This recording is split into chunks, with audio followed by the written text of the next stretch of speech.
Okay, just want to confirm that folks can see my screen. Yes. Yes, great. Okay. Good evening, everyone, and thank you all for joining us for a design subcommittee meeting of the Boston Civic Design Commission. Today's date is Tuesday, August 19th, and this is session B of the BCDC Design Subcommittee. The Planning Department continues to host public meetings in a virtual setting for the health, safety, and accessibility of Boston residents. My name is Seth Reisman, Deputy Director of Design Review at the Planning Department. Before we proceed with the agenda, I am required by the open meeting law to notify the public that this meeting is being recorded. Please turn off your camera and microphone if you do not wish to be recorded. For the record, Commissioners Nagahiro, Love, Solano, and Morris are present. Tonight's agenda will include presentations for a proposed project at 305 Brookline Ave in the Longwood medical area, otherwise known as Longwood Place Phase 1. Tonight's meeting proceedings will follow the typical BCDC Design Subcommittee meeting format, beginning with a brief presentation from the proponent, or not so brief presentation from the proponent, followed by comments from BCDC commissioners, public testimony, and discussion of next steps. And team, I realize I read 305 Brookline Avenue, and on the slide it says 395 Brookline Avenue. So I'll be asking the proponent to clarify what the address is after I elevate them.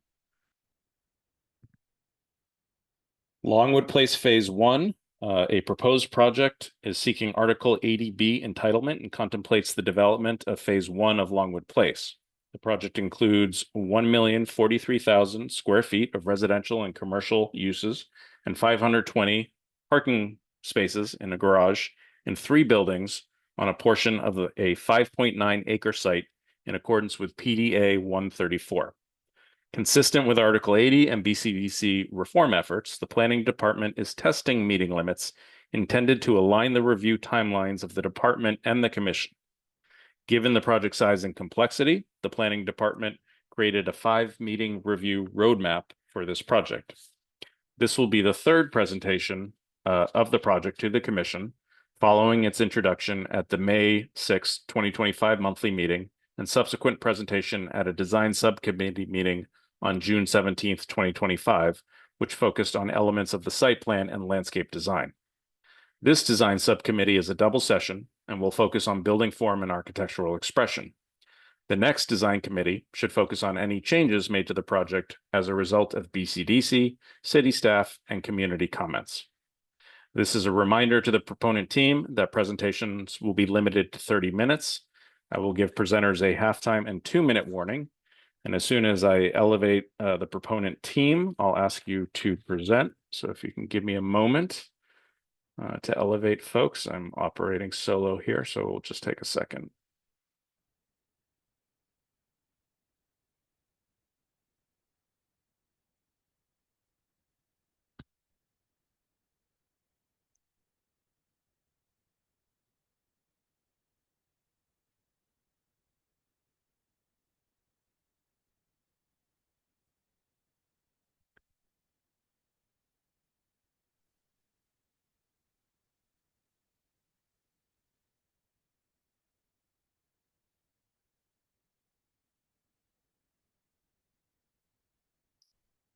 Okay, I think I have elevated the proponent team. Is there anybody that I missed?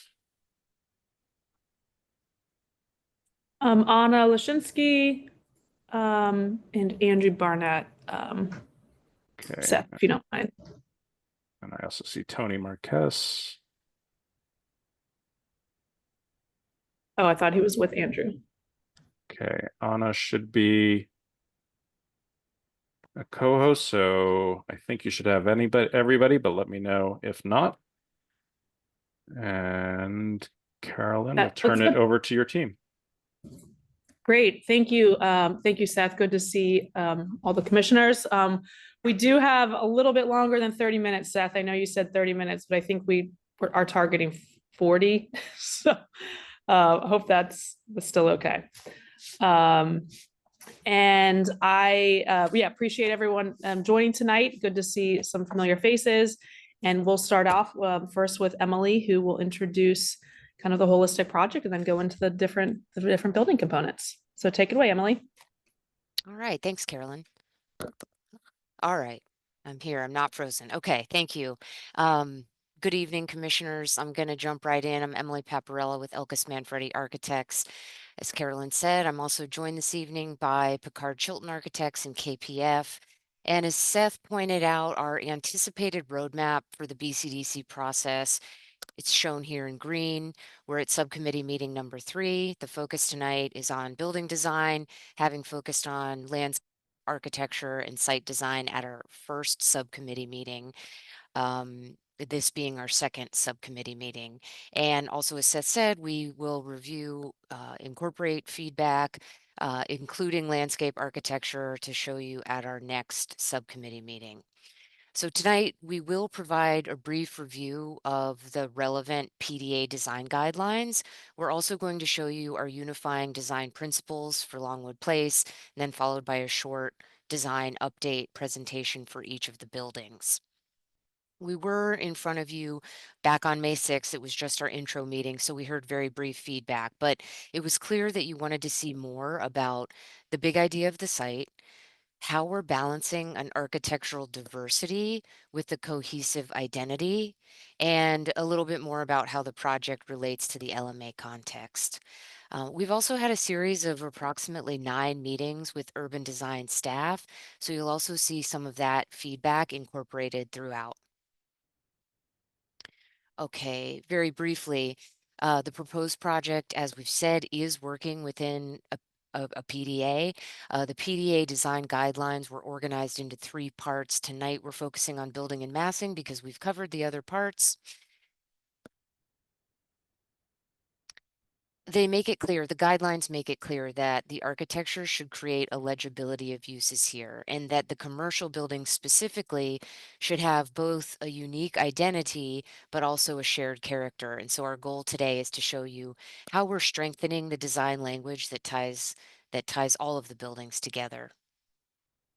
The guidelines also call for facades, facades that face the main heart and the central connector to actively engage the public realm with program, transparency, and articulation that really create activation. And finally, the guidelines ask us to break down larger masses, especially building C1 on Brookline Avenue, so that the street wall feels more contextual in scale. We'll also show you how we're going to show you how C1 responds to this with formal gestures, as well as the vicolo that building has created, and also how the other buildings relate to the scale and rhythm of the surrounding neighborhood. As a brief review, as Seth pointed out, the PDA includes 5 buildings. The proposed Article 80B project that we're here to talk about tonight is the first phase with 3 buildings, 2 commercial buildings, 1 residential building. The chart on the left-hand side of the page is a comparison of the approved PDA and what we submitted for the PNF. Building height, building GFA, and floor plate sizes. You can see that the residential building is a little bit shorter. The commercial buildings are smaller, and in all cases, the buildings have a smaller maximum floor plate size. The purpose for that, the primary purpose for that, is we've been sculpting buildings to reduce shadows on the emerald necklace. The design thesis really comprises these 4 themes. We're creating a network of open spaces. We're thinking about how buildings meet the ground and create public realm in terms of massing, uses, and architectural expression. We're thinking about how the buildings are sculpted to create view corridors and allow visual, light and air penetration through the site. And also, finally, how to really develop a harmony and an ensemble of buildings that respond to each other and their context and are legible in their respective uses. Since we saw you on May 6th, we have met as all 4 design teams to continue to refine the buildings and find more opportunities to strengthen the connections that they share. We're exploring the question of what is the common ground, what makes them feel like a cohesive collection, and that has resulted in this set of refined principles. And this is really our framework for reinforcing continuity across the site. For what we're going to show you tonight, they are underlying principles that have guided our design from the beginning, but that we've also been working against to make the connections stronger and more legible since May 6th. First, we have established a series of horizontal datum lines. These anchor the project into the context. The first one here at 70 to 90 feet really aligns with the Windsor School, with the step back along Brookline Avenue. And then from there, the datum lines continue every 4 stories. That 4-story module is a common denominator in the heights of the commercial buildings. It registers into the residential building, as we'll show you. It registers into the future phase of the project, and it also roughly approximates the scale of the existing buildings along Pilgrim Road. And they become this shared layer across all of the Longwood Place buildings, creating this underlying rhythm and coherency. Second, the massing that the PDA establishes, particularly with the commercial buildings, is primarily linear.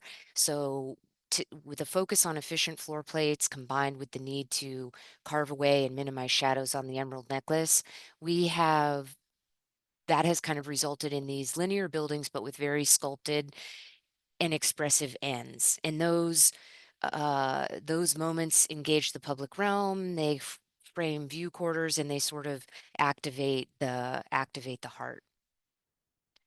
The site plan, the master plan, is really anchored around this spine that connects the main heart and the passive green space of a future phase along the central connector and along the main heart. Consistent with the design guidelines is active uses, transparent edges. When we make all of those uses purple, you can really visualize this sense of continuity. And it also, we're also kind of trying to aggregate more open space by sort of eroding and chamfering the edges of the buildings. You can see there that the openings of this central connector are kind of flared. At the scale of the buildings, we're using a gridded texture. Obviously, that's this kind of shared DNA, especially with the commercial buildings, the 33 feet vertical grid module, and then that 4-story horizontal module. We're going to show you how we're sort of threading that through all of the buildings. Another way we want to reinforce cohesion and kind of visually kind of calm the overall composition is with a consistent glass specification. And then moving into the pedestrian sort of scale and realm, this perspective view of the heart, you can see the relationship of the building bases to each other. They're all lifted. They all create a sense, a welcoming gesture, a space where the public realm sort of comes into beneath the building somewhat and connects to those active uses on the ground floor. They also share this consistent architectural datum line here above the 2nd story or 3rd story in the case of the residential building. Specifically at the heart, also at the kind of the pedestrian scale, all 3 buildings share this design element of occupiable terraces that lend a sense of energy and activity to the heart. And finally, at the ground floor, we're paying very special attention to material consistency, particularly elements such as column covers, piers, soffits, and paving, so that we have the opportunity, the 3 architecture teams have an opportunity to work together and create a result that has an experience that has another quiet cue that all of these buildings belong together and that they all belong to Longwood Place.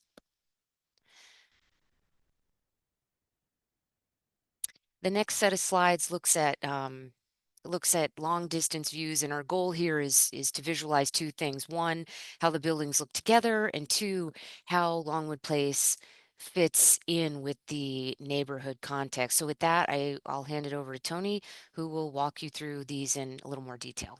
Thanks much, Emily. Hi, I'm Tony Marchese, Design Principal with Picard Chilton. It's so wonderful to meet you virtually. Go ahead, Emily. So we're going to look at the ensemble of buildings from a series of views. We'll start at the south, looking northward and sort of wind our way around clockwise. The first view is Longwood Avenue and Riverway with the Emerald Necklace on the left, Temple Israel in the foreground, and you can see C2 on the left kind of peeking up and then C1 behind it. And it's kind of a nice diagram showing how the buildings step down towards the Emerald Necklace and how from this vantage point, they're slightly visible. Next. So we've gone up Longwood Avenue. We're looking straight axial. You see the Citgo sign off in the distance, the Pierce, and then R1 in the foreground, the playfields for the Windsor School, and then you see C1's western facade, the kind of faceted form, catches highlights, reduces the massing, the scale, and allows the building kind of to step down gracefully visually towards the Emerald Necklace. Next. Now we've circled around to the north. We're looking south. Emerald Necklace is in the foreground. The greenery you see there, we're at Park and Riverway, St. Julia on the left there, and then C1 and C2. You see the gap between the two buildings, the colorations of the buildings, how they try to fit with that warmer kind of terracotta feel of Longwood and of the adjacent buildings. Next. We've moved a little bit further, closer to Brookline. You see the residential buildings in the foreground. You see St. Julia there on the left, the Center for Life Science, Glacier, kind of more modern facades that one would see in Longwood. And then more importantly, again, the stepping of the buildings, the datum lines that Emily talked about, and the kind of shared coloration and materiality. A little bit more of an axial view down Brookline, right next to 401 Park. And again, with the Life Science Center, St. Julia, now you get a better sense of the gap between the two buildings and the thin profile of both C1 and C2 as they kind of face towards the Fenway. And again, the big idea behind C1 is creating a kind of jewel-like faceted shape that reduces the scale and massing and has an expression of the structure. C2 steps down a little bit denser terracotta facade. And finally, we'll swing around. You're looking over Roberto Clemente Field back towards the LMA and Longwood Place. Pierce on the right. The composition of Longwood Place in the center in this kind of dipped form that you see in the silhouette of the sky. So hopefully that gives you a sense of the project in terms of how it fits within the context from the vantage points that you asked us to look at. So I'll move on to now talk about the C1 building and follow a similar format to what Emily followed. Go ahead to the next slide. First, the comments that we received both from the commissioners as they were looking at the overall project and also providing some comments during the landscaping. Again, this idea of balancing, creating a district, creating unity, creating an ensemble, but balancing it with this idea of enough personality for each building so that the overall composition also feels diverse and that so each building can respond to its specific condition within Longwood Place. C1 faces Brookline, C2 faces Pilgrim. So there are some kind of subtle differences even though they're within the same district. Next slide. So when we look at a project and how it should fit within the urban context, one of our fundamental precepts is whatever piece we're developing should fit within the greater whole and contribute to the greater whole. So a room contributes to a building contributes to the city, etc. The other thing that we started to think about was how can we take the PDA form, which is fairly simple and extruded, but built into it are some angles and leverage that kind of system to create a faceted building that's light on its feet, lifted off the ground to allow some porosity. Next. So here are some of the parameters. There's the kind of basic envelope that's defined by the setbacks of the PDA. That's kind of the outside shaping the building. Balancing that is some kind of issues or development ideas that lead to a building that should work from the inside out as well. And that's lease steps of proper core so the building can be successful within the marketplace. And so the building is long and thin, parallel to Brookline. As Emily said, we're carving the edges to add interest to the building and kind of working within those parameters. The building itself is 47,000 square feet smaller than prescribed in the PDA, and the average floor plate size is almost 4,000 square feet smaller than prescribed. Next. So here you see a diagram that is overlaid onto the site model that we all worked around. And you can see that collection of cuts and carves, how they allow light and views into the precinct, into the center of the space, how the top of the building steps in, but also how those cuts and carves create an interesting building silhouette from various vantage points around the neighborhood. And then finally, this idea of the pedestrian realm kind of filtering in throughout the building. Next. I'm going to show you a series of images that start with kind of the basic design that we first sat down with the BPD staff, some sketches that develop the design further and where we are in the design. So this is the view, the approach from the Fenway, our initial studies with exposed structure, slicing the building, etc. Next.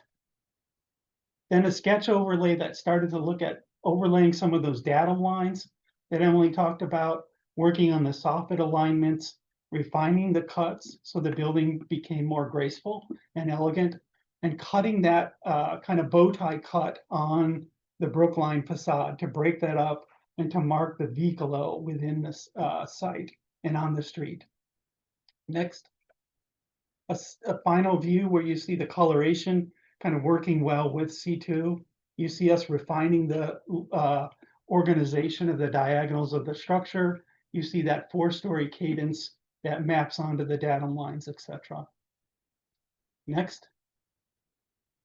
Similar sequence of views now looking from the LMA back towards the Fenway, the initial studies, the kind of long facade along Brookline. Next. The sketch overlay that talks about the materiality, again, that idea of the cut on the Brookline facade, and then adjusting the kind of angle points within the tower so that the datum lines are further reinforced. And then again, the final image, which you see the kind of cutting of the building allows the form to kind of slope away from the heart, opens up that aperture between R1 and C1 to expose C2, so you can get a nice view through the heart into the center of the project. And team, you're about halfway through. Great. Next. And then the facade, this idea of a gridded tartan weave that layers structure and materiality, works well with the cuts and the facets. Next. An overlay of that sketch where we're rebalancing that cadence to make it more vertical, again, to mark the datum lines, playing with the depth of the materials, overlaying the aluminum, the glass, the fritted glass to create this kind of textured depth and this weave. Next. A ground floor plan kind of zooming in on just C1. And again, I think what's important is this idea that the full ground floor is open and active, mostly due because all the parking is below grade. C2 carries the burden of the ramp and the kind of infrastructure. C1 is almost completely open with the lobby on the right-hand side, the forum looking into that kind of nexus between the R1 porch, the heart, the pocket park, etc. And then retail wrapping, and then finally the vicolo, which is a cut into the building, which allows you to kind of center on the lobby of C2 and filter in. Next, some sketches of the ground plane, looking at the soffit, the storefront, how all that would work.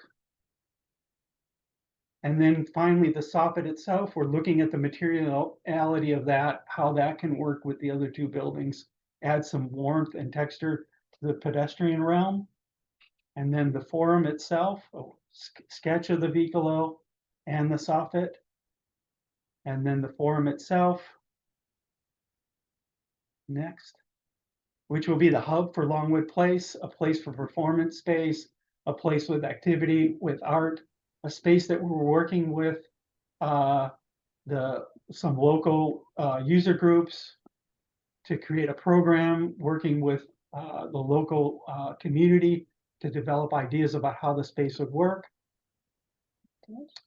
A plan of the space where you see that forum kind of anchoring that corner, linking to the vicolo, providing that activity, that operability and that connection that's dictated in the PDA. And then the final image is set within the heart space, looking through into the forum, reinforcing that idea of the operability. And I'll hand it to Anna. Hi, everyone. I'm Anna Lishinsky, Design Director with KPF, and I'm going to share the latest design evolution for C2. So based on your feedback that we received both from the BCDC and the BPD, we focused our efforts on several issues: strengthening the relationship between C2 and C1, refining the massing to break down the scale for overall scale of the building, and enhance the response to context in terms of through articulation of facade approach and detailing. Next. Before I walk you through the design changes, I want to start by quickly explaining the rationale behind C2's massing and overall approach. So C2 began the design process with significant constraints. It has a long and narrow massing, only 100 foot deep, which is very challenging for a viable lab plan. Next. In terms of building scale, we looked closely at the Pilgrim Street context. We saw a consistent 3-4 story scale, and that module became a key reference for us when dividing the massing into smaller bars. Bringing that horizontal break into the design helped us to reduce the perceived scale of the building facing the park, and it allows the building to feel more in line with its surrounding, less monolithic, more approachable, maybe. Next. And then the shifted volume strategy helps us to create a sense of transition between the scales. On the north side, it facilitates opportunities for outdoor terraces overlooking the park. And on the south side, it opens up the corner to bring more visual permeability into the experience of the heart. Next. Here you can see the building and the overall master plan in the context of the LMA and the park. And this view really illustrates the importance of the gradual transition of the scale that is present in C2 massing. Next. Early in the design process, we determined that a side core was not appropriate for this building in the context of this master plan. And because it would have created a large blank facade facing C1, and even more critically, a blank condition at the ground floor. Instead, we chose an offset core to activate the street edge. And because of this requirement, it limited the depth and the articulation that is available to us on the longer facades. Next. With that in mind, we also started the initial facade exploration. We considered the overall approach to the massing. Does the building have directionality? How do we bring variety and enhance the reading of the shifting volumes? Is it a series of stacked boxes, or is it a volume that you carve into? Next. So this is the first scheme that we presented. It had a light frame with a single story staggered frit, which we thought created a very dynamic and visually light facade expression appropriate for life science. Next, we then transitioned to explore kind of adding more solidity and color, but we felt that the reading was still out of scale with its surroundings. We then also started to look at larger interventions in order to help mitigate the perceived scale of the building. In this first study, we introduced a continuous vertical break that divided the building into two smaller volumes. Next, then we looked at introducing horizontal glass volumes that anchored the building edges and kind of wrapped around the shorter facades as well. Next. We then started to look at introducing also a vertical break along the kind of long facade. First, we kept the tube reading at the end, and then we tested the idea of wrapping that facade around and maybe introducing variation in terms of wall types. But we felt like this approach was resulting in a building that felt a little bit too busy. And ultimately, where we landed and would like to introduce to you today is a more continuous facade that wraps around the corner and we thought feels kind of calmer and more consistent with the overall building approach. Next. Before we look at the building renderings, a few notes on materiality. Our goals were kind of, we wanted C2 to be a building that bridges between the different contexts, between the institutional feel of the LMA and Pilgrim, between the residential character of R1 and the more glassy character of C1. Next. We're continuing to explore a range of tones and materials to strike the right balance between the buildings in the master plan and in their surrounding context. We're currently leaning towards the deeper red tone, which we believe will integrate naturally within the predominantly brick character of the adjacent buildings. Next.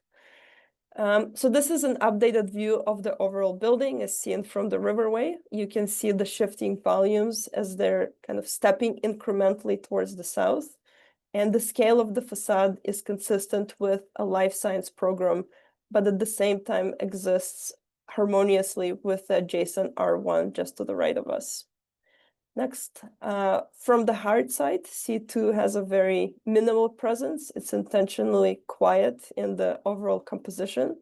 You'll notice the stepping has been reduced in response to earlier feedback that we received, and the facade is kept simple and restrained in a way designed not to compete visually with either C1 or R1.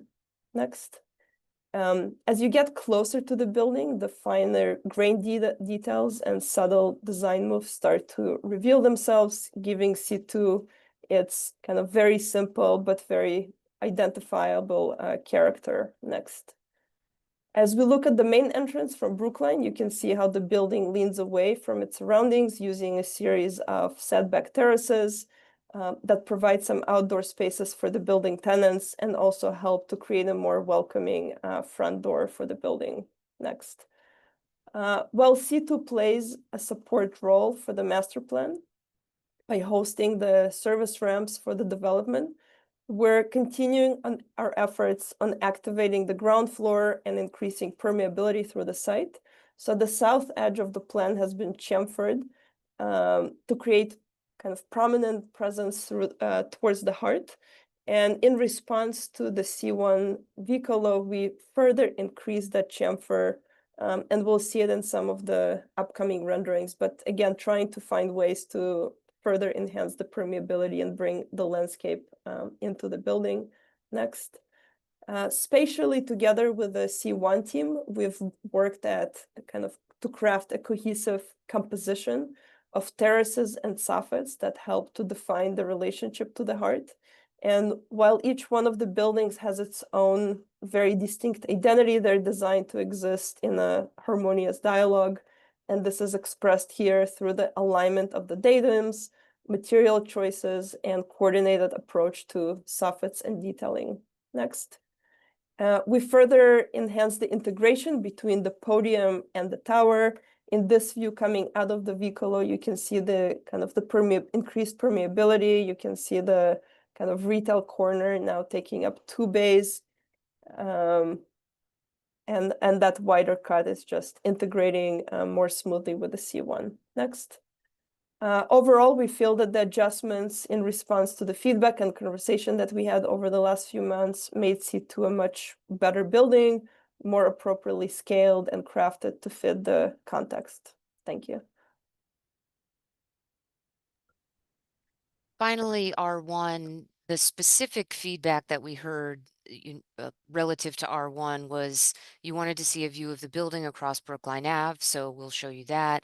You also wanted to hear more about the front porch and the experience of that space, which paralleled a comment that we've also heard from urban design staff. We'll explain a little bit more how the project realizes the design guidelines, but we've also covered a lot of that already.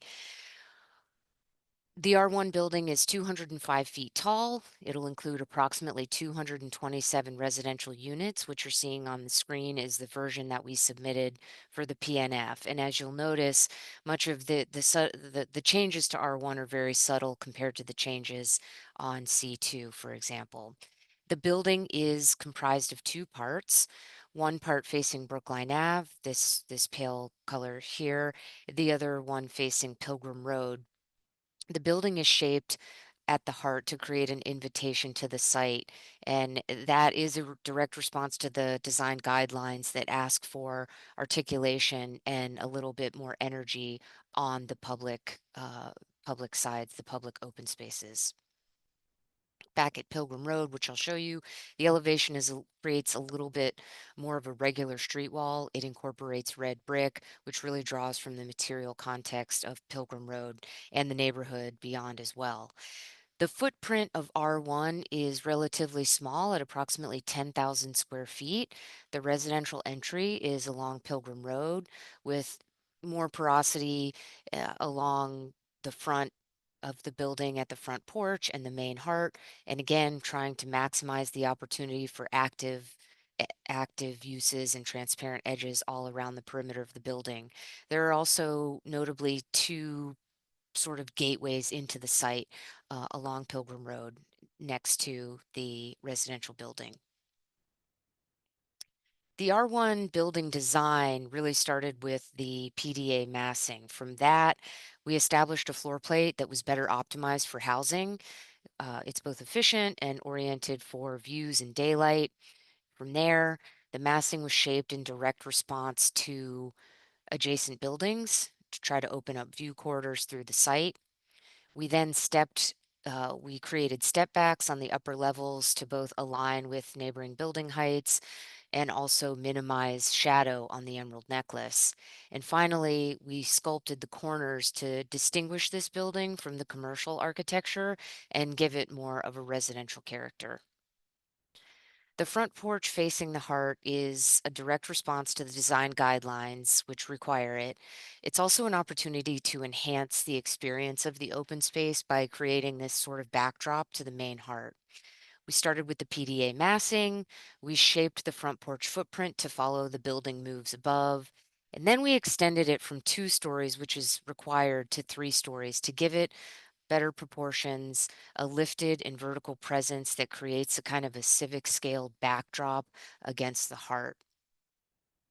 Finally, we explored different structural approaches, materiality, ceiling treatments, and building fenestration so that the space is, in addition to being a civic scale gesture, is a comfortable room that functions as cafe seating. The tree column, as we call it, enables a flexible floor plan, if you will, open space for tables and chairs, as well as visibility to the retail. And the current iteration that we'll show you is, we believe, efficient, it's structurally honest, while still being very expressive. Going back to the sort of tower materiality, as part of our site analysis, we walked the neighborhood to really understand the brick detailing that's here in the LMA and the role it plays in the character of the neighborhood. The design guidelines, again, call for materials that are contextual and for buildings to express their uses. And we believe brick masonry accomplishes both of these things. It very much reinforces a residential character. So in response to the May 6th feedback, we've used our unifying design principles to strengthen, like I said, the connections between the three buildings in Longwood Place. What you see on your screen is what we submitted for the PNF. One of the refinements that we've made is shifting the primary horizontal spandrels to align with those 4-story modules that we showed earlier, and that results in a very subtle refinement, but a window grouping that goes from every 3 stories to this somewhat gradiated module. We have employed the same principle at Pilgrim Road, but expressed it as a darker or projected accent course. But in both cases, it's again a very subtle change, but it's an alignment that is expressing continuity and across the site, and kind of almost a subconscious layer of something that connects all of the buildings. Like I said, the building is expressed 2 different ways. On the left-hand side is the Pilgrim Road fenestration. On the right-hand side is the main heart. Both have vertically grouped windows to accentuate the vertical proportions. On Pilgrim Road, we've incorporated, we had a kind of a rusticated pattern. We've incorporated some of the lighter brick color back into the Pilgrim Road volume to respond to a comment about a stark contrast in the color. So we're sort of blending those. And as you can see on the heart side of the building, there's a little bit of an enhanced level of building articulation and detailing with this rusticated course and this accented color spandrel between the windows, which again is a response to the design guidelines and having enhanced articulation on the facades that face the heart. 2 minutes, Emily. Okay, thank you. Lastly, we did want to show, because we got questions about the front porch, really zooming into this space. This is what we submitted for the PNF, and we have refined this space again in a very subtle way, but to add an interstitial a layer that we think operates at a more human scale, creates the threshold between the 3-story civic scale and the finer grain of that cafe zone to really make it really comfortable for human scale and make it function as it's meant to, as well as providing an opportunity for identity for the retailer. With that, we look forward to hearing your feedback. Thank you.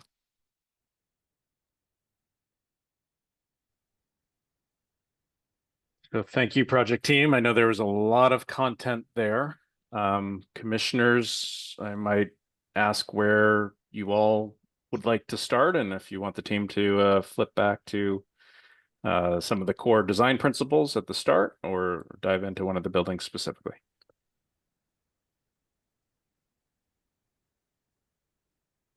And commissioners, I think we'll just try to have a conversation today, based on, us being a small group and there's a lot to take in here. Maybe just to get a conversation going, maybe we could go to, I think, the guidelines at the beginning. The massing guidelines, and just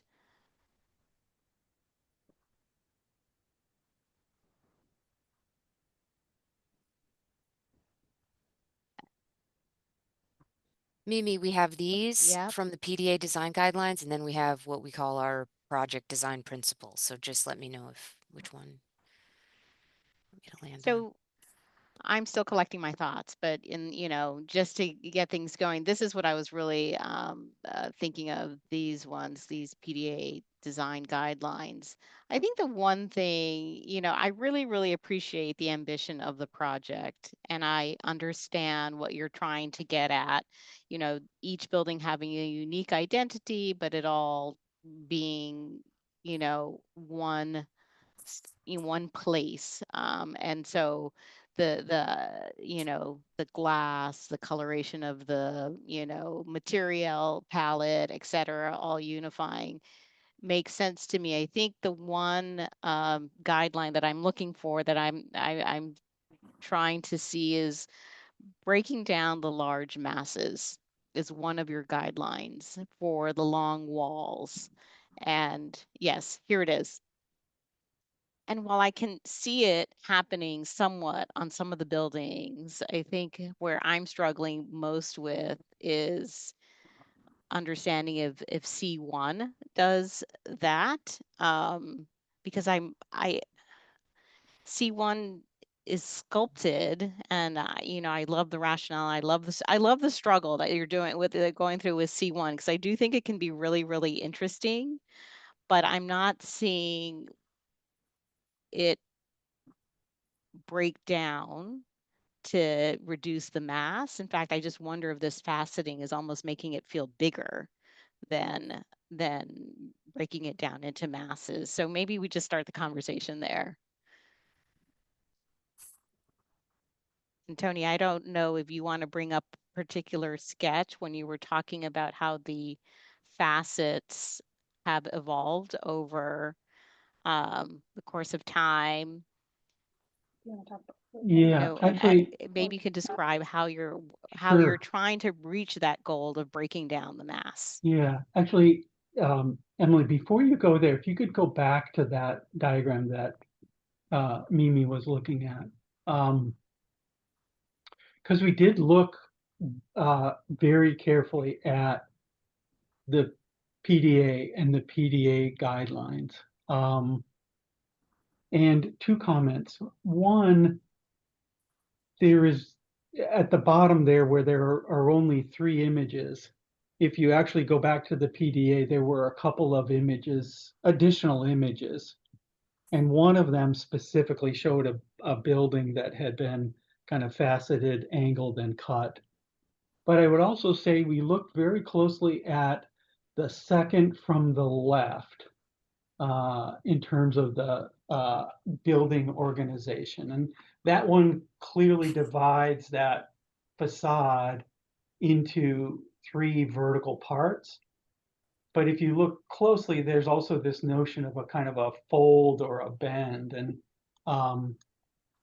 that was a shape that definitely influenced us, as well as the one next to it where the kind of angles and facets, etc., played a part. And so, yeah, that middle one, when we saw that image, that to us seemed to be an interesting approach to shaping the building. And again, part of it was because the basic form already started with some angles. And again, if you look at the mass second from the left, it's very clear about that angled top as well.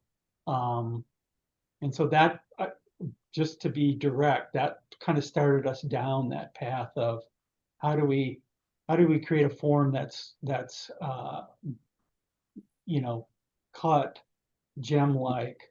And we also knew that we wanted to undercut the ground plane a bit to kind of open it up and make that that part feel more porous and inviting. And so that really set up that approach and that language. And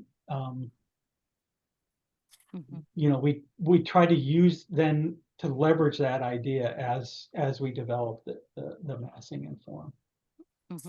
I guess what Emily, I'm trying. Can you go to one of our building images? I just want Tony to speak to our actual, yeah. So I can see how the folds at the ends are working. And I know that's one of your guidelines, like the ends are sculpted on all the buildings, and I completely get it. But when we're talking about breaking down the massing, I'm thinking about Longwood Ave. And so that doesn't really happen too much on Longwood Ave. And I know you're starting to explore some, porosity with the Vicolo clearly does that. Yeah. But there's long straight runs along Longwood Ave. And I guess my question is, when you're sculpting it on the sides, should it be flush with your planar elevations, or is there something you can do to help break up the sculpted ends from the straight run ends? Or, you know, I'm not trying to tell you how to do it. I'm just trying to follow your guidelines in terms of breaking the mass. Yeah, You actually, know, Emily, Mimi, Mm-hmm. if I'm you- sorry, go ahead, finish. Oh, No, if, go yeah, if ahead. you could go to Oh. the street view renders as well that are in our slides. And just a clarification, that is Brookline Ave. Yes, sorry. Oh, Yeah, sorry about that. we know what you No, meant. just the render, like Page 37. yeah. Thank you, thank you. Yeah, no worries. Yeah, I think in this view, that's where you see the kind of scale of the cut and how that, I call it the bow tie cut, marks the location of the Bigelow and then slices through. The other building that we looked at, frankly, was the Dana-Farber building that you all recently approved. And I love the way that building, although it does it with a kind of a curve form, you know, creates that shape in the center and creates that kind of reveal. So when you, one last question, and then I'll stop speaking.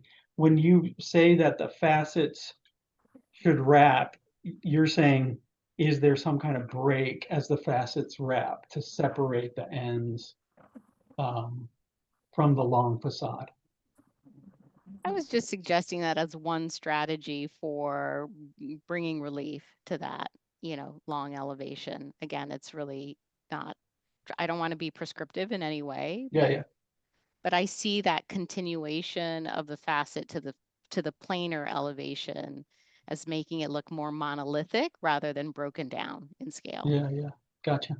But Laura, I see you're trying to chime in here. Yeah, and I know what you're saying, Mimi, because I had the same reaction about what the various planes do to the mass.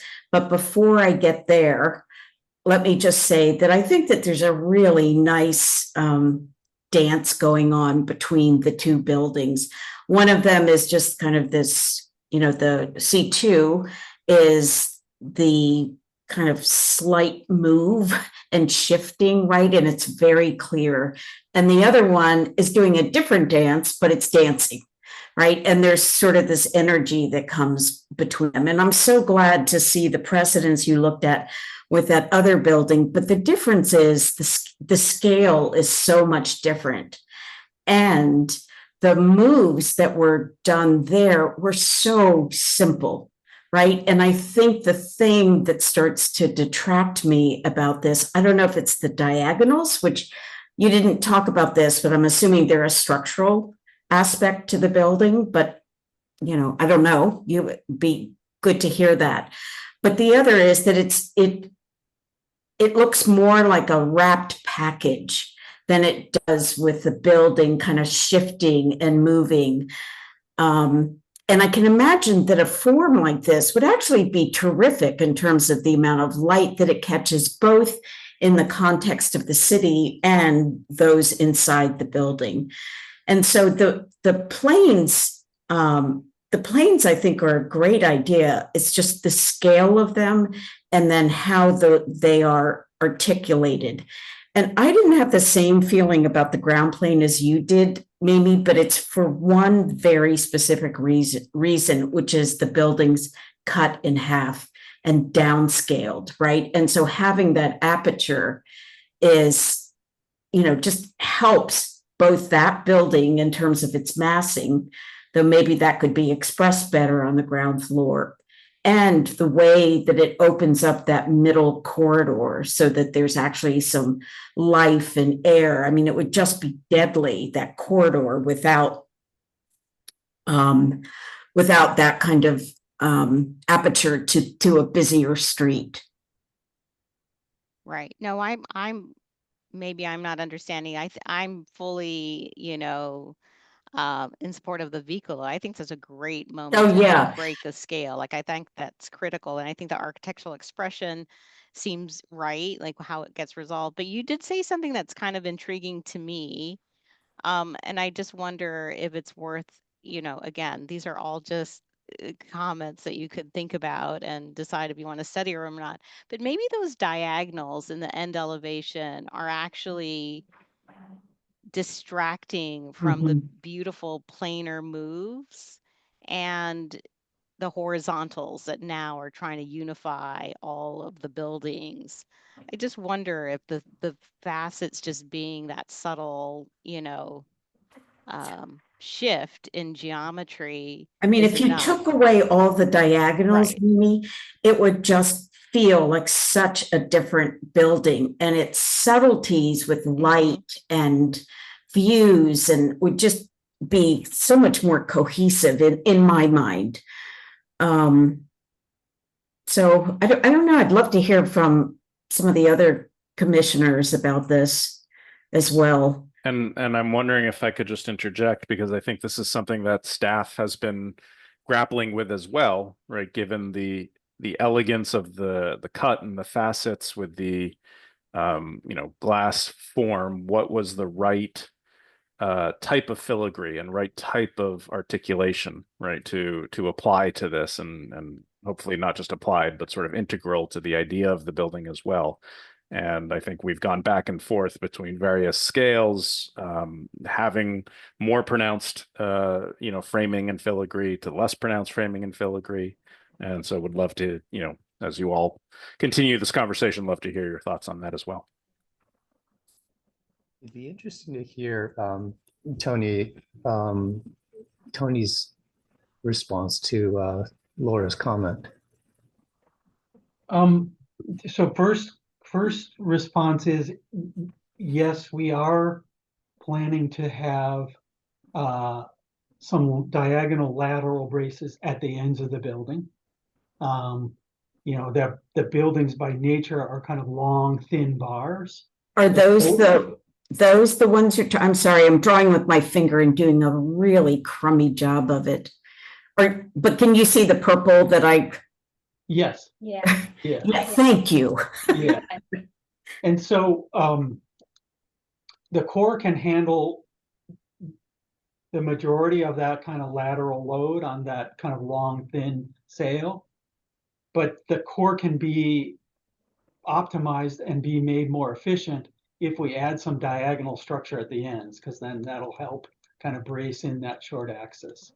So that's always been a kind of fundamental idea behind the building, to lighten up the structure in general. And we did like this sense that there was something happening within the building that then gets projected to the outside. And you can see in some of the earlier studies, it was more of a cross brace, and that felt a little too kind of, X. And so as the design evolved, are we seeing the cross bracing inside?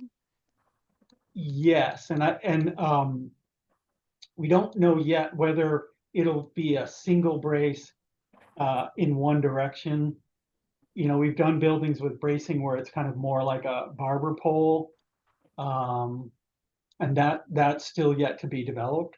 But as we worked on refining that, the kind of upward gesture in a single movement felt better than just that kind of pure cross, which seemed to further separate the ends from the rest of the composition.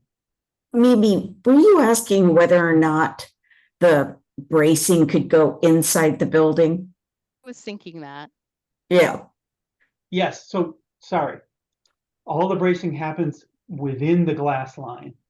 What you're seeing on the facade is a mapping of that structure. It's not a structural element that's outboard of the curtain wall. Curtain wall runs sheer, all the bracing happens. Oh. So it's a choice in theory. Yeah. Sorry, say that last part, Mimi. So you don't have to express it if you chose not to. We're just asking. Yeah. No, but I think it adds a life and an energy and a kind of a certain honesty to the building. I don't know if that answered your question, David. No, I just wanted to hear your response to her comment because I think it's interesting to try to think about simplifying it. At the same time, I know you were tasked with trying to create continuity between the buildings, and those are those kind of datum lines that are tying the pieces together. I do think that the KPF building is quite understated and elegant in its restraint, in contrast to this. So, I think it's a interesting opportunity for this pairing of the two buildings working together. And I think the one that steps out with the facets, I think is, pretty effective. I do think that when you start to see the light, and I know it's hard to depict this in the renderings, that faceting will have a different color to the glass, which will really add to the dynamic quality of the building. I do think that some of your earlier studies, or the studies in your appendix, were very effective in making that Vicolo really read, which I think is that separation between the masses and maybe responding more to Mimi's comments along the really long length of Brookline Avenue. So I don't know if that's possible to express a little bit more, or at least, I know that if it's not in the same plane as the vertical sections, it'll read differently, which I think will be a really positive piece.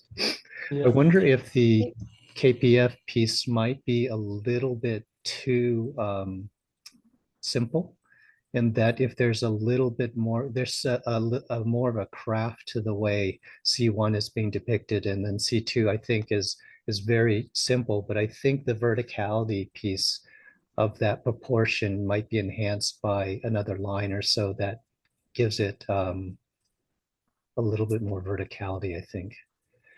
The other comment I would have is that on the C1 where the building is creased and the fractures happen, as it comes down to the ground, I know there's a 4-story kind of cadence to the way the massing is being stacked. But if you pull in closer, or maybe if we can look at the ground plane a little bit more closely, one of the things that I liked about what was presented in the guidelines was the ability for that ground plane to have that porosity and that transparency.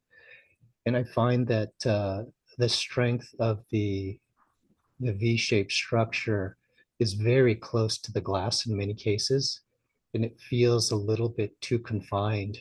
I think if it could have a little bit more breadth to it, it feels like it's a little bit too tight. If you go to some of the close-ups of those views. David, could you say that again? I'm not sure I'm understanding what you're saying. So if you go to image, Maybe 146 shows the Brookline. yeah, if you can pull in closer.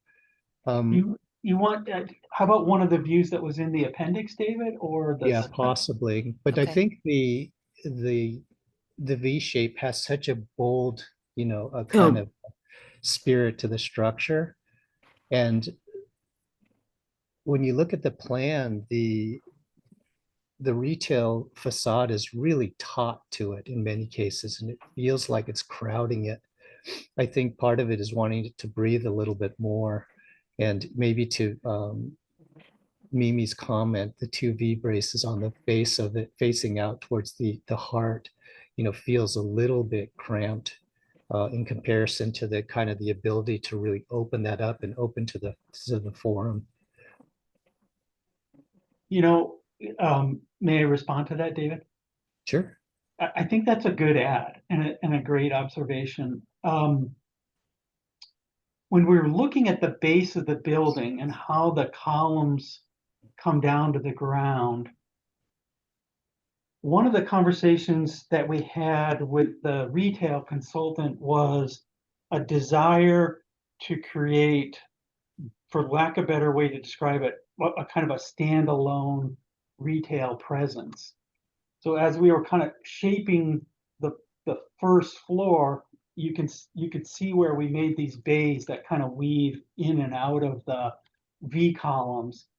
And the idea there was to create a kind of a distinct frame or slot where if you had an individual retailer that wanted to create something that was more specific, we had defined a zone.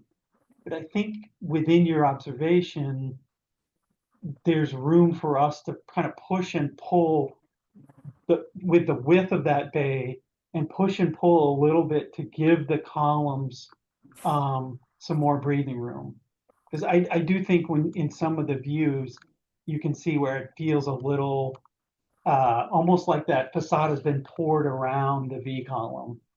And Yeah, it's like it's just been offset from the V column versus. yeah, and I think the you know, distinction between the retail and the rest of the building seems like the retail should have that presence that the retailer's looking for. That's maybe a little bit independent and less of the rigor of the rest of the building yeah, to really Yeah. kind of make it special. And I know there's that two-story piece, and the second floor is a combination of a little bit of back of house and some of the amenity space for the second floor.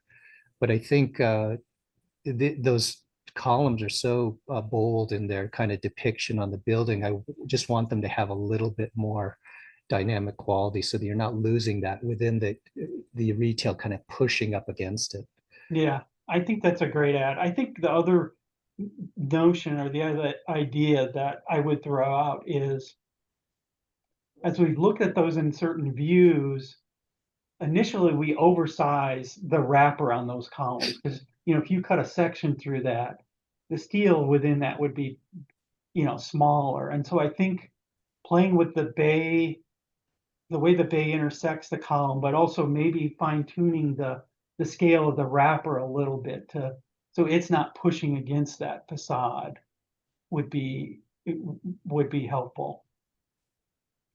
One other quick I observation. definitely, Oh, sorry. I agree with that idea of scaling down the, structure that comes down, because what's nice about this, sculptural piece is that it really just gently, sits on the surface.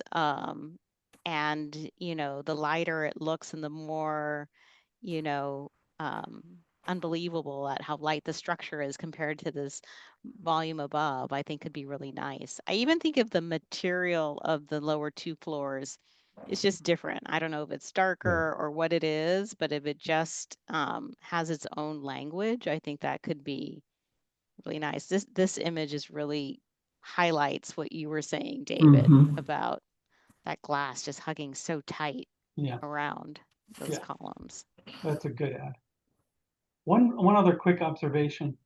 One of the beauties of this kind of tartan weave approach is it adapts well to the cuts and facets, but it also adapts well to some of the things that you are raising. And I hear hints of, yes, we understand that you're creating these datums, but can you play with the weave a little bit to kind of create some more sense that the facade is broken up? And then I think I also hear you saying, study the scale and the need for the diagonal structure pieces on the end and what kind of pattern they create.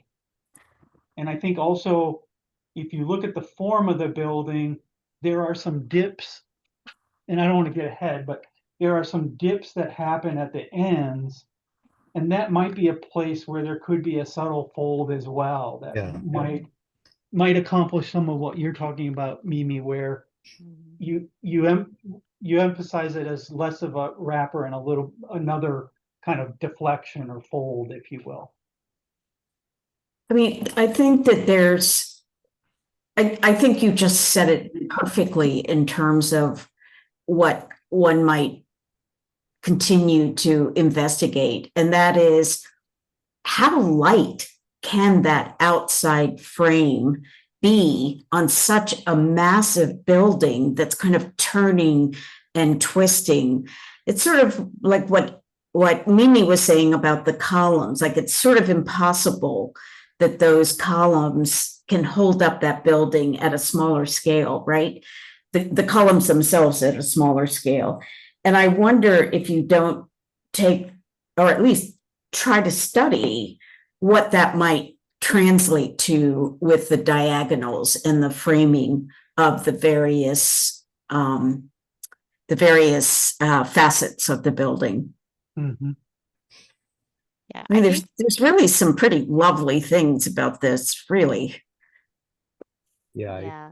I think you guys are a master at some of these skins, so I think you're going to do a really beautiful job on the fenestration. One of the things that was really telling, I love the appendix, by the way, that you showed a lot of your studies because it was very effective in how you came to resolution of the final form, which I think the facets are pretty effective and visually, sculpting those edges. I think it's going to be it's really essential for the masses because of the density in this location. So one of the things that I did like in one of the master planning PDEA guidelines was the idea that the faces of the facades facing the heart and the passive space, have its own sort of character to it, which in your appendix, one of your model shots, I think really expressed that pretty effectively. I think it's in the 144. And I just want to hear a little bit more about, what Laura was just saying about the elegance of the skin and how the building is kind of wrapped by this really beautiful texture and the frame, not taking away from that, but that kind of expression as it goes up the building to be able to have that kind of frontage quality to it. And that's not only on C1, but I would say R1 as well, is how that kind of addresses the public realm to really signify that edge of public realm. That's an interesting comment, and there's a couple things that have been going through our minds, and one of them, which you all may chuckle at, is Mimi's comment in the initial first pass, where she looked at C1 and said, I like the building, I'm not sure, it's pretty glassy, and so we have work to add some density. And I do strongly believe that facing Brookline, we should have that density so the building feels solid, etc. And purposely not as glassy as the piers say. But I could imagine as we wrap around and get in that connector condition, we could reweave the tartan so that maybe it does become a bit more glassy. I wouldn't want to lose the whole tartan because then you struggle a little bit with the program is exactly the same. You want the folks to have light and air, but I could see some shifting of the elements so that as it wrapped around it did have a more glassy feel as a possibility.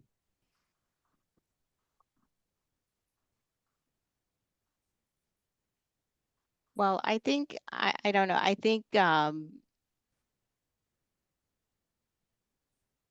maybe the one thing before we move on to the other buildings, so we just make sure we're talking about all of them, is I do think that there is I'll leave you with a thought about the hierarchy in terms of legibility of the architectural moves. I definitely think facets should be the strongest, and I think that's pretty straightforward. I'm thinking that maybe that horizontal coursing becomes the next level of hierarchy, and then the diagonals become very subtle as just adding interest to the layers, and how you express them might not want to be all things equal, because I think right now everything is a little bit equal, and these models are convincing me like, oh yeah, I can see the different readings of the architectural elements. Mm-hmm. But maybe C2, should we talk about C2? I do think, David, you're spot on that it's so elegant. It's like, very rational. It makes a lot of sense. It's, compositionally attractive, but it feels like it needs something. I would even say the pressure to me is less on Pilgrim Road. It's really maybe at the end, where you're at the end of the connector or somewhere along the connector. I feel like they're we want to see some excitement there, and I don't know what that is. But maybe you could talk a little bit, at least, about what's happening at the connector at the lower level. Yeah, so as I mentioned in the presentation, it's a building that is working with a lot of constraints. And I think in a way, that's what kind of brought this design to the forefront, because we're constantly trying to be incredibly disciplined with kind of understanding what are the critical moves and how they're supporting the bigger gesture of the building. But a lot of it is happening through kind of crafting of special moments and like very fine-grained articulation. So at the connector level, we had several images before, but we took all the opportunities. Maybe if we can look at the plan for a second, actually. We looked at all the opportunities that we could find to carve into the building and create these in-between zones that extend the landscape into the building and help us to break down both the lengths of that facade and the scale, so it doesn't become just the rhythm of the piers and glass, glass, glass, but you saw the images for that south condition where we have the retail corner, kind of chamfered 2 bays, and then the level above that is a terrace that would ultimately be kind of an extension of the pedestrian level experience. And then in the middle of the connector, again, in the plan, there's kind of like an alcove condition that was designated as art and landscape space that is directly kind of integrated into the landscape strategy of the connector. So we think that by having these 2 moments in those critical conditions and then having the lobbies anchor the ground floor, we're both relating to the mid-block road and the visibility from Brookline, and also taking advantage of the great gesture that C1 is able to do by breaking down the massing and bringing a little bit more life into the connector, and kind of extending that and stitching together also the transition to Pilgrim Road. So again, kind of chamfering the corners, carving out spaces. It is the way that we're trying to bring more animation to the ground floor of C2. Can we go to an image of the chamfering of the corner? Yep.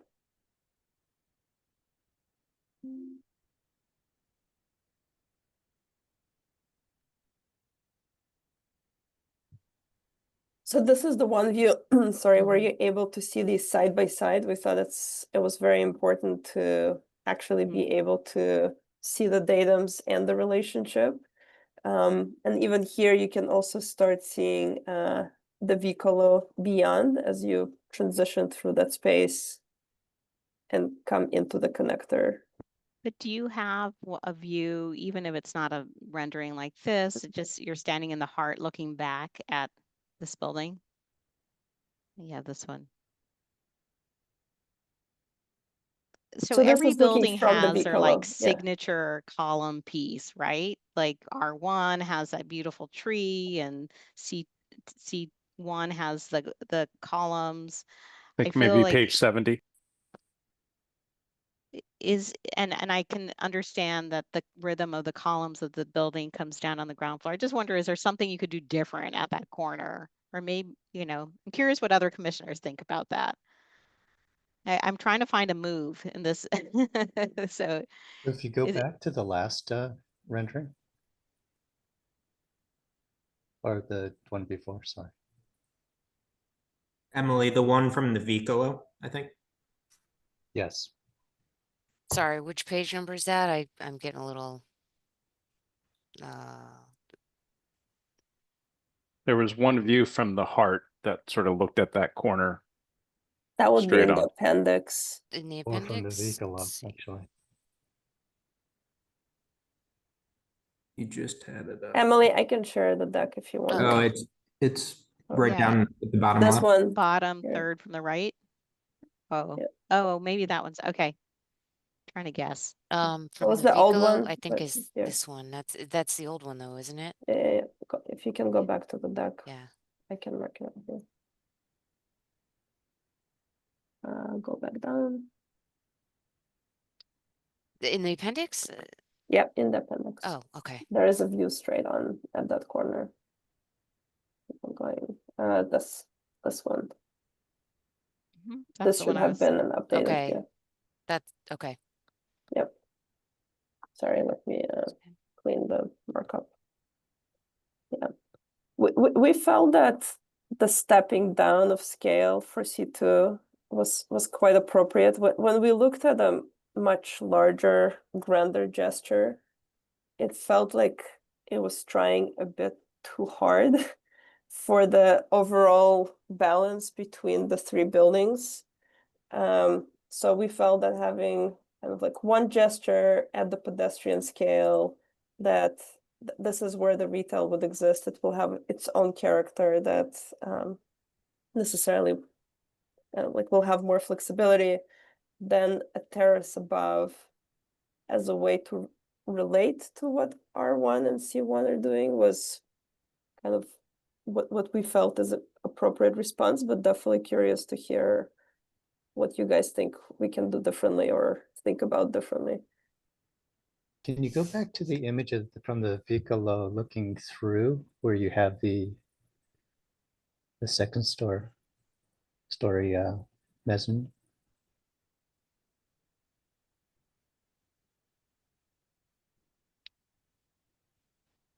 Yeah, I'm wondering if you were, I'm just going to say, to take out the second floor. That scale seems more appropriate with the scale of what's happening next door and adjacent to it.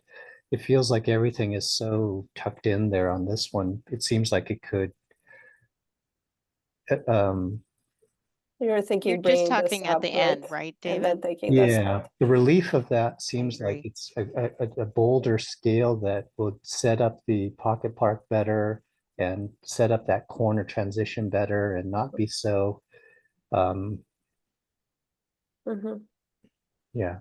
I agree. And then that ceiling has some kind of special moment, like it, does across the way, or in both R1 and C1.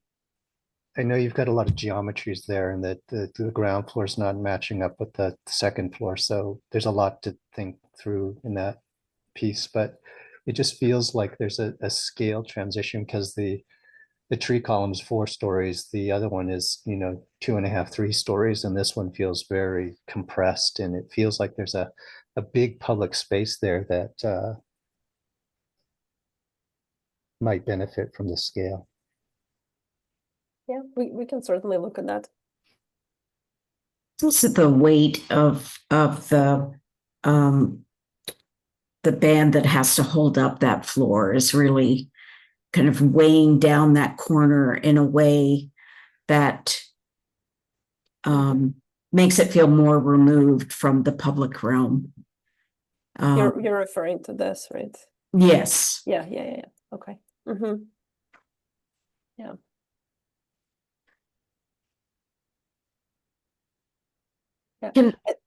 Yeah, go ahead. No, you go.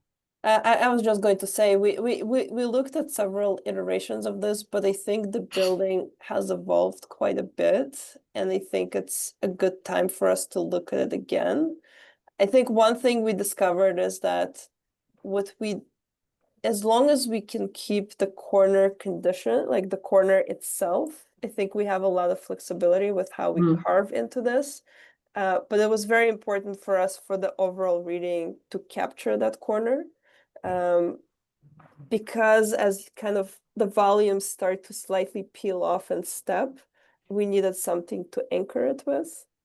But I certainly think that how we shape up this space, we can continue working on and definitely look at a larger gesture and reevaluate. Is this going to be terracotta? The intention is for it to be terracotta, especially at the lower levels, but yes, masonry focused. It could be very beautiful. Yeah. Can we pull back and just see another view where you can see the overall form.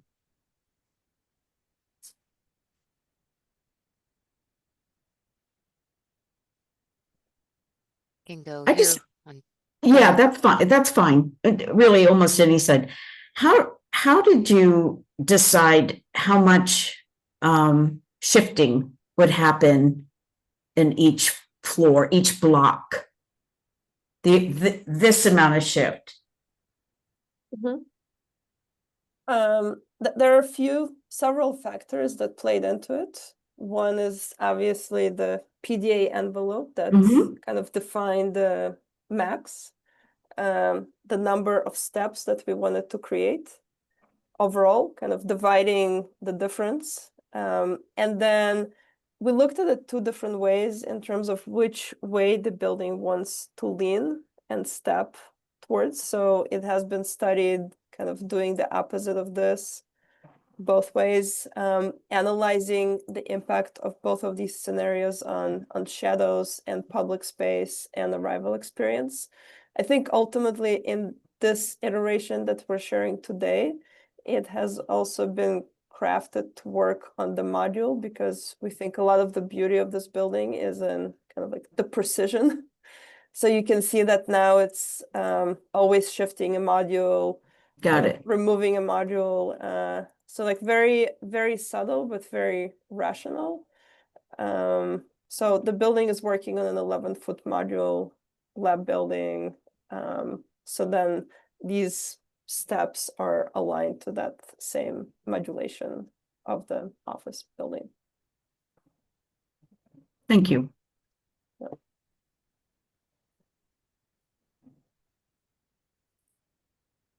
Maybe we go to R1. Any other comments on C2? I just like how restrained it is. Yeah. I think it's nice that way. Particularly, and it kind of gives, I was using this analogy about dancing. So, this one kind of dances like my husband and the other one dances like me. and yet we come together. So it's nice. It's really nice. The language between them is very successful.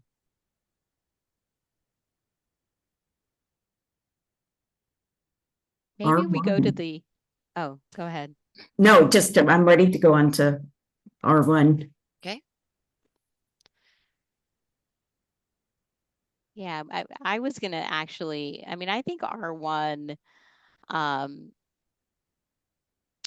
compositionally makes sense to me. I think my one comment, if we go to the slide with all of the column studies,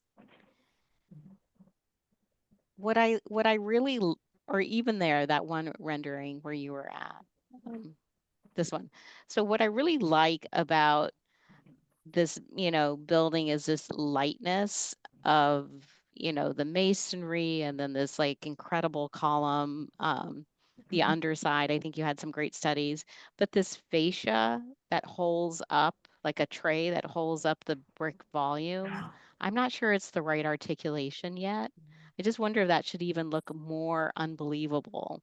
Like that fascia is like a really thin plane that's holding up this really, a heavy piece. I just feel like it takes away from the reading of the brick to have like a metal edge there. And I know it's so nitpicky, but I don't know why it stands out to me because I think everything else is so, elegant in its reading. And I kind of have a little bit of a similar thought about C1, by the way, like maybe just thinking about what those, as the buildings are lifted up, is there something to unify the buildings and the way they're reading with the fascia? And maybe this is the solution and all of the buildings have a similar solution. But I do think it really is going to matter because what's so interesting about the public realm is how these buildings all relate and they're very similar. And so should that reading be, unbelievably thin and elegant, or is it a more consistent band that runs around? I think is worth thinking about as a group. I agree with Commissioner Love. It feels to me, and I personify this in two ways. It's either a very firm hand of fingers that can hold up a stack of plates, or you can personify it as a tree with roots that is supporting something with life. And those are just two different design concepts that I've been struggling, particularly with this particular building. That isn't fully connecting for me with the other buildings in terms of like the personification of that base. It's been a little bit lost for me this entire presentation. But it's like which one makes the most sense? I think we still have to play with it a little bit. I like this sequence of the massing, how it evolved, and thinking about, you know, the view strategy and all the things that you would design into an efficient residential tower, but with a dynamic twist to it. So I like the twist a lot. I just am concerned about the materiality of the piece that jets out into the heart. I just wonder if it should be metal instead of masonry, to be honest, and that the red brick piece holds on to a metal piece instead of it being masonry. I know this is a very different concept, but the building above looks like a bearing wall masonry building sitting on top of this tree column, which is a little disconcerting to me. I think if this building were metal, it would feel much more elegant in its depiction of its kind of lightness on top of this tree. And then the way that the red brick grabs that massing, I think would be much more effective to me.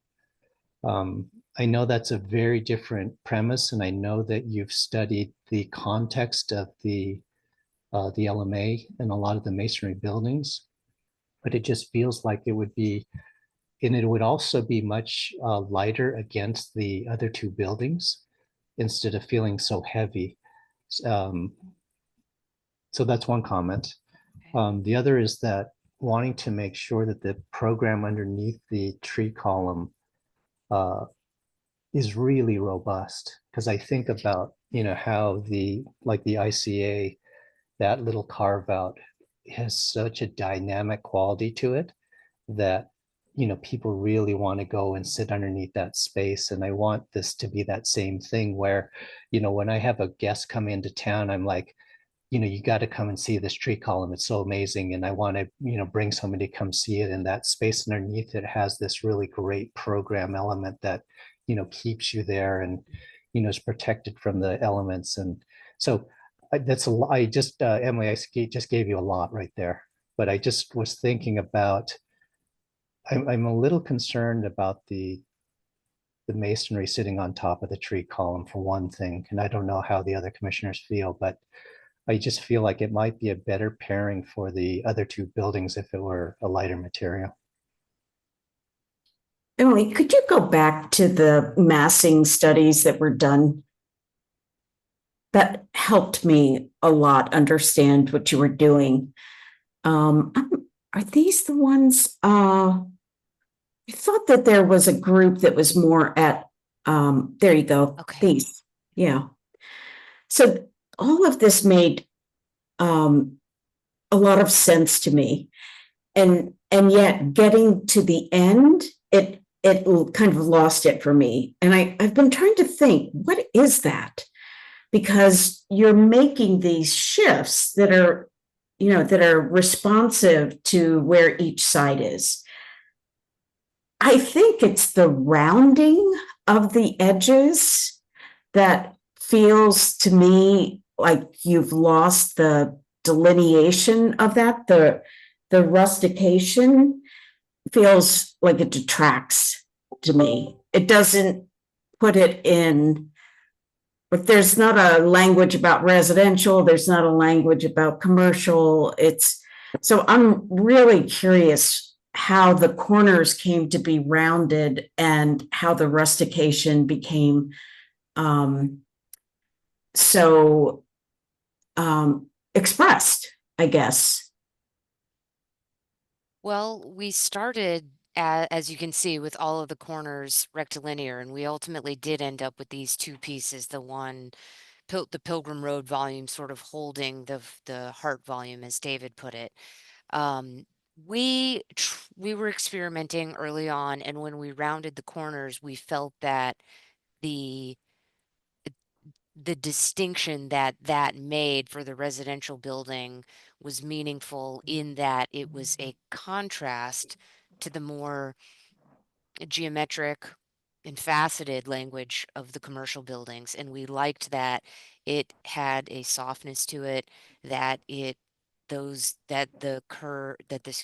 rounded corners kind of resonated with the bend of the volume of the building massing itself, and also with some of the moves that are happening in our minds at the scale of the site. We thought of the site a lot in the beginning about these stones in a river that get eroded by these desire lines and circulation through the site. That's how it came to be. But Okay. it sounds like you think it might be fruitful to study, to go back. Well, I think for me, it has subtracted something that tied it to the other buildings.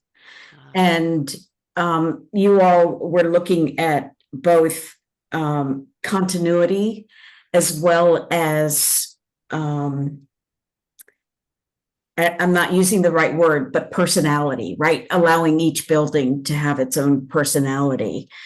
And for me, that the rounding of the corners, and I'll agree with David, I think the masonry, and particularly the color of the masonry for me sets it too far apart from the other buildings.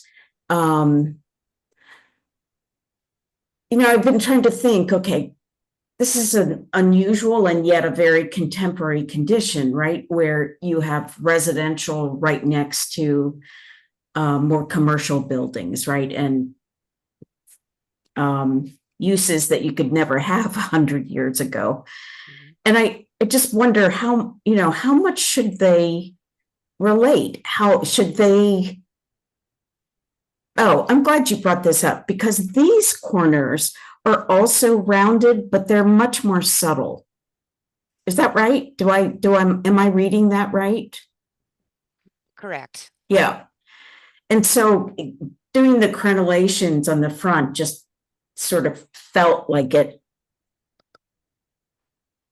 What is that game where, which one doesn't look like the others? Right. So that's the way, and the color has a lot to do with it for me as well. Okay. And I get why you did the brick, for sure.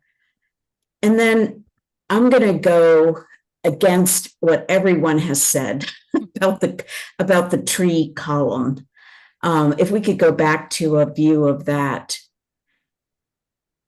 I don't know if it's because the masonry does feel very heavy to me, but for me, the tree structure feels as if it gets in the way, that it draws attention to itself as a building. It is trying to speak the same language as the other buildings in terms of columns coming down and hitting the plaza. But for me, it's more distracting than anything. Maybe it's the scale of it. Maybe it's the position of it. Does it need to be, right in the middle, which is what I find so distracting about it? And I'm assuming based on the sketch that it is, in plan right in the center. It's sort of equally spaced, but I may be wrong about that. But I think it could benefit from not being, I guess it's such an interesting idea, but does it have to be that forceful? Like, could there be more subtlety about it? Just the way we were talking about the other columns, right? Does it need to be that size structurally? Does it need to be in that position? Do all of the columns have to be the same circumference? I think that these are documents that might need some exercise with this. We were careful to explore that to a certain extent before we showed it publicly. And just for context, for what it's worth, you can see we did explore some different shapes. The Yep. column, the expression that we're showing now is, it's very efficient structurally in that the 6 branches or legs kind of tie into at very regular places, and where it anchors into the ground is at a very efficient place. And we did size it. It might be a little conservative, but we wanted to be realistic in the size that would be required. I mean, it is holding up the entire building, which is, as you would Oh, imagine. that. Yeah. Well, I just wanted to say that it's more efficient than an actual true cantilever, which would be, which may be a little prohibitive. So that's the story behind why we have a column at all, and Yep. why we have one column. We did study a small little forest of columns, which obviously that would be much more limiting in terms of visibility and porosity. So it definitely has been a challenge, and we did try to ultimately, again, something that was expressive, but again, kind of honest and efficient as well. Emily, could you explain in plan, because this is a big part of that corner, right? The public realm there. And could you explain sort of, I've always been a little confused about this. So I understand that it is holding up the building that swivels. And then is that on an upper level from the heart? In other words, are there steps that go down? Yes. And yeah, go ahead, sorry. Why do you need that? I mean, I understand it's FFE stuff, right? But why did you separate those 2 levels? If I'm understanding your question correctly, the existing site grading is a little bit higher here. I believe it's about 4 feet higher in this plan northwest versus plan southeast. And so the R1 the plate went through basically. Yeah, we have to grade up a little bit to the R1 building. And we can show you, we have all of that. We can show you at the next meeting with landscape architecture. Yeah. But Yep. it does kind of create this stage, if you will, this slightly elevated front porch or stage as a backdrop to the heart. And where this column lands is sort of in the interstitial moment between that elevation and the main heart, with a difference of a couple of feet. Maybe it might be 3 feet. Yeah. And I just wondered whether or not, and I saw this last time in the landscape, whether or not the column should end on the same level as the main heart, or sit, I should say, not end, sit on the terrace that goes up from that. Because it's, and in some ways, for me, it feels really jammed in that corner where it hits the site. Hang on, let me see if I can. Unfortunately, I don't have my mouse, and so I'm. So you're talking about here. It feels jammed in there. Is that? Yeah. Like if it's going to be this elegant thing that comes down, then how it hits and what it hits, I think, is really important. And does it hit into the landscape, or does it hit on the building? I don't know what the answer is, but I think that should be considered. Okay. Thank you, Laura, for the comments. Yes, we were trying to balance that column because I think the location is structurally needed, with how much space we want to spill out for the front porch to be, because we think with enough space, people perching 3 feet higher than the part will have an elevated view, almost like you're sitting overlooking the whole landscape. with an ADA access between the front porch, upper step, and the bottom step. But we could explore circulations that potentially eliminate that access by putting the front porch column, the tree column, letting it directly onto the ground. Just think it's something that that should be looked at and should be looked at with the landscape architect. Yeah. To see whether or not that will enable other things to happen in the landscape. And so that's can you go that's back? enough said. Oh, we can look at the diagram you were going to show. I just wanted to show for reference the grade change. This is Yeah. the, yeah, okay. And then Can I, Laura, I just want to make sure you know that. I'm sorry, Russell, you're on mute. I just want to make sure you know that Anne, who just spoke, is with Sasaki, who's the landscape architect. So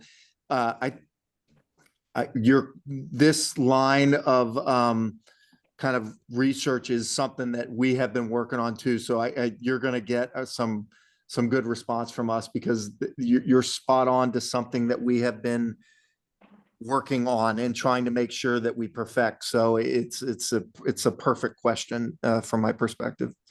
Yeah, and I'm not trying to drag the conversation into landscape, because I know what we get a whole juicy session later on. But I think it's relevant, right, between the building and the landscape. Anyway, Mimi, were you going to say something? Yeah. So I'm curious how this corner of the building plays compositionally with the overhang. Because that is also very hard to read in the renderings, because it looks like it's a lower mass. That's right. And it's not helping to support that overhang. And I just wonder. I wonder if this might be a good image just to describe that. So on the ground floor of the building, we have our full footprint, and we're maximizing retail and other accommodating other support spaces for the building. But starting immediately on level 2, we do have units. So the building is stepping back and becoming more of that L-shaped footprint that you see in the massing. Maybe this is a better view. And the reason for that is to get that as much southern exposure as we can into this inside corner. And really that is what is driving the mass. And we are proposing, this is small, but we are proposing that it's occupiable, that it's an accessible terrace. So you would see some sort of activity in there and it would kind of visually connect, but it's separate and distinct from the expression of the bend or the swivel, as Laura called it, and it would be really belong to the ground floor. The ground floor. I mean, I think that makes sense. And maybe we can look at a rendering. It just feels like it's just part of the background that doesn't get really, focused on in some of the renderings. And I understand why you need to have that bend and where the units start on the second floor. All of that sounds good.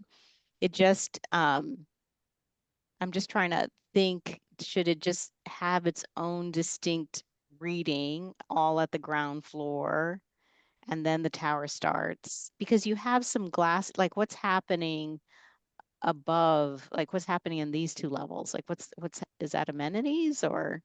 Yes.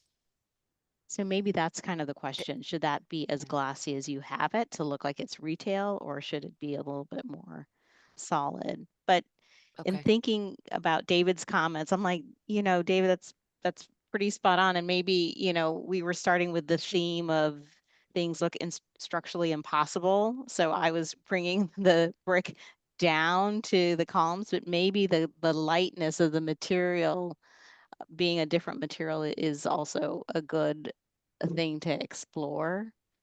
I do think that the lighter color, masonry or metal or whatever, really to me seems right, given that it's at the terminus of the connector, which is already, tight space. But the materiality might be something to to think about. And I think David's right, like this massing, might not be able to visually support that brick masonry, and even the different color of brick maybe adding to the visual weight at the spandrel. And I know that you have an energy code and there's a percentage of glass, but even if the masonry were thinner and it was more glassy, it feels like it would be a little bit lighter. I think I'm just responding to its kind of load bearing kind of feel to the way the brick is being depicted. So almost like it was precast, like very just simple and there could be a strategy, but I understand that comment. Yeah, we are stretching our window to wall ratio as it is, as you know, it will be required to be passive house. So we're I like the partie a lot, Emily, to be honest. I think your whole massing strategy is so fun, and I think I can completely understand the view strategy you've picked up and the efficiency of the plan. So I think my one thing is that, the materiality, and I really want that space underneath it to be this amazing space that I want to bring people to from, when they come visit me. So that's the challenge for you, is to really bring the spirit of that out. Yeah. Thank you.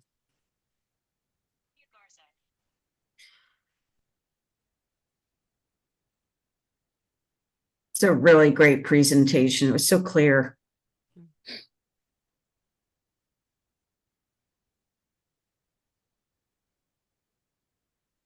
Commissioners, would now be a good time for us to see if there's any public testimony before reconvening and talking next steps. Yes. Okay.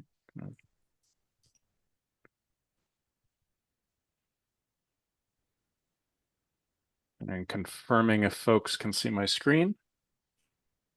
I did confirm that this is indeed 305 Brookline Ave, so apologies for the typo before at 395. Can we see it, son?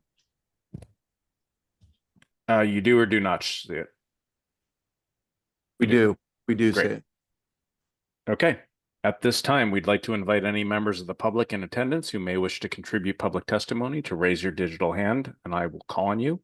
If you are calling in by phone, dial *9 to activate the raise hand function and *6 to unmute yourself. Please state your name and any relevant project affiliation information, and please keep comments to 2 minutes. Okay, Dolores, you should be able to unmute yourself. Good evening. My name is Dolores Bogdanian. I live at 452 Park Drive, which is in a 5-minute walk of the location of this project. And I recognize that under the new zoning changes by the BRA, recommended by the BRA, I wouldn't have the opportunity to talk about this project at this stage of the BCDC's review. I spoke against that, as well as the increase in the thresholds of the BCDC's jurisdiction over projects, but apparently the zoning commission didn't agree. I think this discussion, while interesting on an architectural design level, misses the forest for the trees, or perhaps more colorfully, it's about like rearranging the deck chairs on the Titanic. This project and these buildings are massive. The impact on the skyline is nothing but incredible. And what is the point? Other than the BRA's goal to have a high spine, through the city and through our neighborhood, there is no need for the amount of commercial space here, while our downtown buildings in Boston are not fully tenanted and our downtown businesses are suffering and the core of our city is in distress. In terms of lab space, the demand for it has significantly and precipitously dropped. So why, after all the public comment in opposition to the shadow impacts of this project on the Emerald Necklace, is the proponent and the BRA still pushing for 30-plus story buildings? I asked why in this presentation, the proponent did not show you what these buildings would look like from the perspective of the park, which of course is one of the signature issues of this project. I want this BCDC to have a role here in protecting our public realm.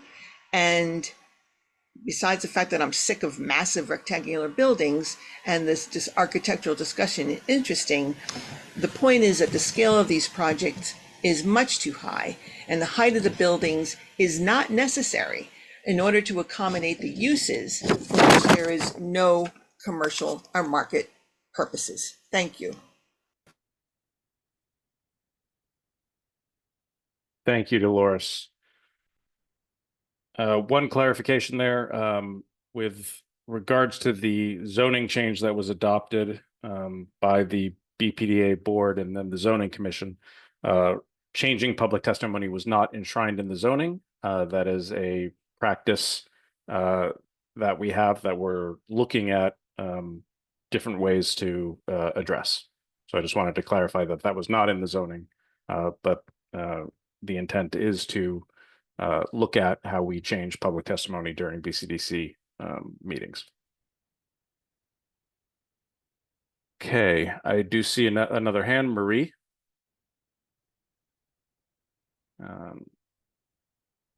You should be able to unmute yourself now.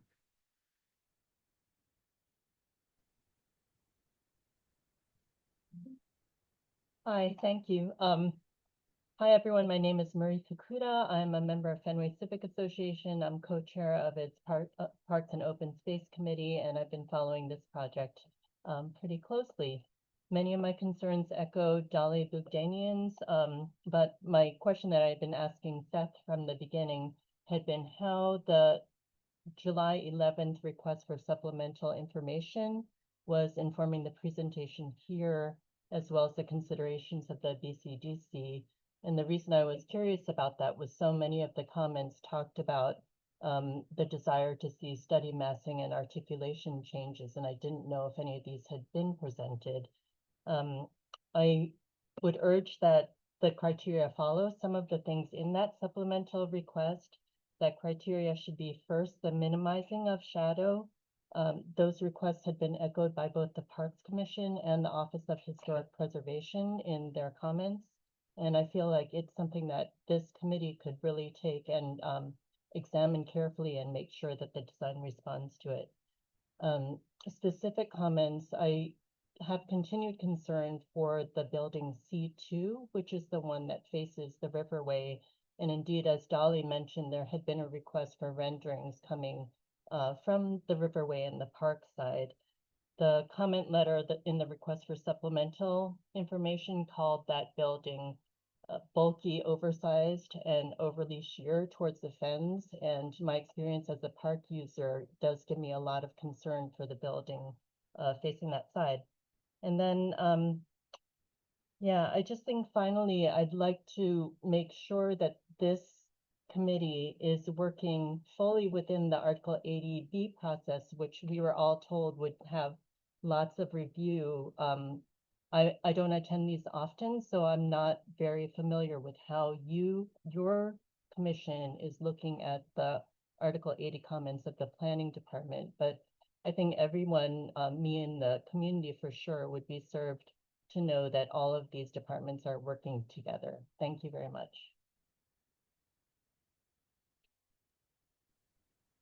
Thank you, Marie.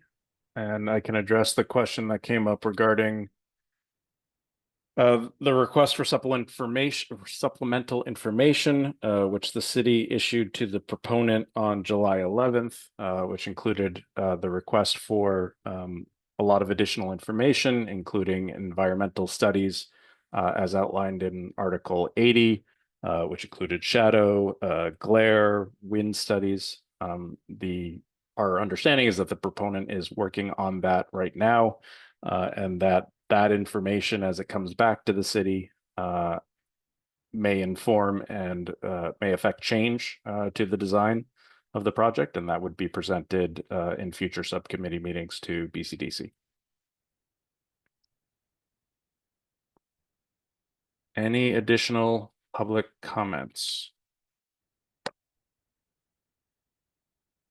Okay, seeing no more hands, I will stop sharing, ask the proponent to put back up a drawing, and ask the commissioners for thoughts on next steps, as well as any other specific recommendations for the proponent as they continue to refine the project.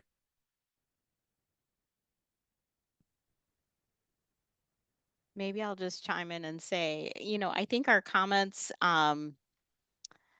were somewhat in sync. And so I would go back and look at each building, with the comments that we articulated. I think there are, thoughts on material changes, whether it's like C1 at the base and even thinking about R1. There's a corner condition that we talked about with C2, but I do think that our comments, in my sense, gave clear enough direction where you could come back with the next iteration. And then we could, review. I think we have one more meeting set before the full commission. So I do think that's going to be a robust agenda where we'll want to review this, we'll want to review landscape as well. So I think, we don't need to see necessarily studies, and I appreciate the appendix with all the studies this time, but I really feel like we should be tightening up options and not really looking at, a lot of exploration at this point. Commissioners, any other thoughts you'd like to add to that? I would just like to make sure that next time around, because it has so much effect on the landscape in the neighborhood, that we also see any of the studies that you talked about, Seth, relative to shadows or wind or any of those sort of comfort issues. Yes, that's definitely a good addition. Certainly.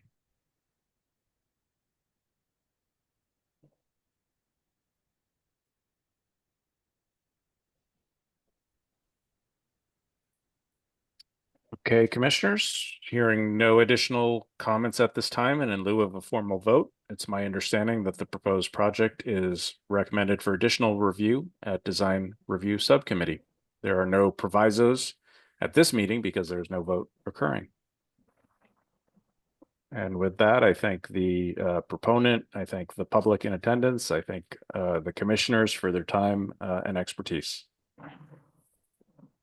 Thank you. Thank you. Good night. Thank you, everybody. Thank you. Thank you. Have a Thank good you. night. Everyone. Thank you all very much. Have a good night.